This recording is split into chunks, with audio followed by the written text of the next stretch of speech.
Shef, Krem Bakery'ning boshlanishi haqida gapirib bera olasizmi? 2020-yil boshlangan. Men unda bitta catering bir kompaniyada ishlardim.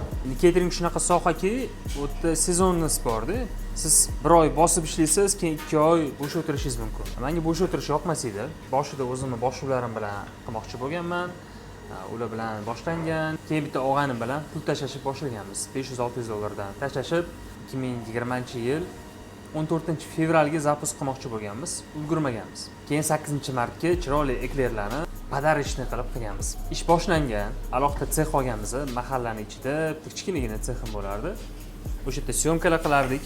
Oradan yetib bir oycha o'tdi, paqqa etib karantin boshlandi. Hamma yoq bekildi. Endi o'shanda tortlarni qilishga o'tdik, 4-5 xil tortlar qilib, chiroyli fotosessiyalar qilib, tortani zakazga qilmoqchi edik. Chunki haligi sherigim aytganki, mana akam aeroportda ishlaydilar, aeroportda o'zidan zo'r avion olib bera olinglar, bizlar постоянно zakaz bo'ladi degan. Keyin karantin bo'lgandan keyin u hamma narsa uzoqqa bormagan, yopilib ketdi. Men yig'ishtirib qo'ydim.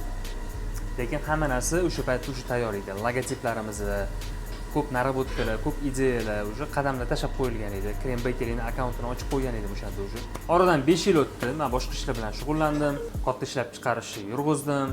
Restoranda xoldingda texnolog bo'lib ishladim. Fransiyaga borib o'qib keldim. Blogimni yurg'izishni boshladim. Va o'sha Krem Bakery'ni yana chang bosayotgan anaqadan sanduqdan mundoq oldim ideyasini 2025-yil yana Krem Bakery qilib o'sha boshqatdan boshladik va hozir Xudoga shukr mana 1 yildan oshdi, o'sha ishlab kelyapmiz. Nimaga aynan Krem Bakery deb nom qo'ygansiz? Nomi biz o'tirganmiz, biz dizayndan kelib chiqamiz. Bitta dizayner tanishimiz chiroyli qilib yozib berganda, o'sha shriftda yozilishi menga yoqib qolgan. U просто так osmondan olingan so'z edi, krem edi. Bitta m edi, необычный bo'lsin deb oxirga yana bitta m qo'shganman. Shunda krem bo'lib, ikkita m bilan bo'lib chiqqan. Shrift menga yoqib qolgan. Shu bilan qolib ketgandi.